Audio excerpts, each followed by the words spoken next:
কষ্ট পেয়েছেন নিশ্চয়ই। এখানেই তো জশ্নে জুলুস হয়, এখানেই তো নামাজ হয়, ঠিক কিনা বলেন না? জানেন না, একজন সাহাবী আমাদের মাথার তাজ। সাহাবীর সাথে আমাদের কোনো তুলনা, কিন্তু সাহাবীর সাথে যখন আওলাদে রসুলকে তুলনা করব, দাম কার বেশি হবে? বলেন না, আওলাদে রসুলের বেশি হবে না?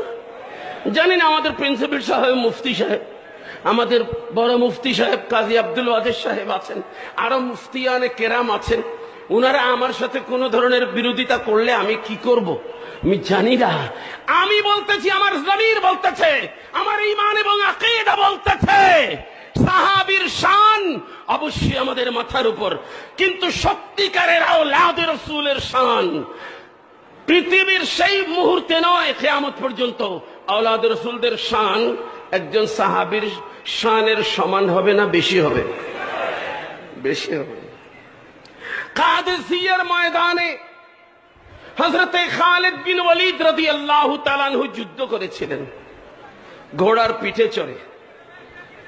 একজন বিশ্ববিখ্যাত আল্লাহর ওলি হযরতে জুন্নুন মিসরি রহমাতুল্লাহ আলাইহি, উনি আসতেছিলেন মিশর থেকে হজে, কাদেসিয়ার ময়দানে এসে গড়াগড়ি খাচ্ছেন।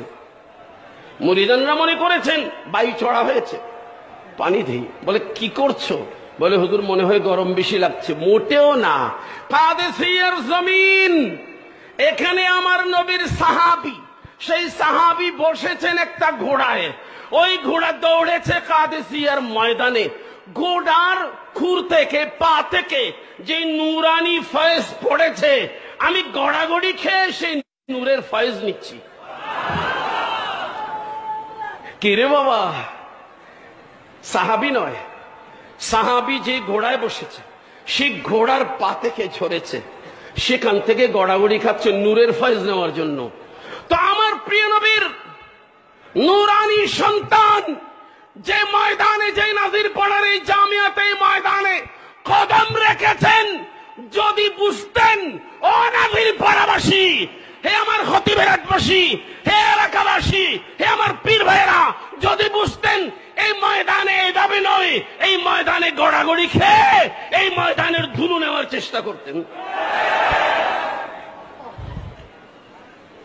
কারণ এই ময়দানে আমার রসুলের আওলাদের কদম পড়েছে কিনা বলেন না ভাই? জি জি। আমি আপনাদের খেদমতে আরজ করব,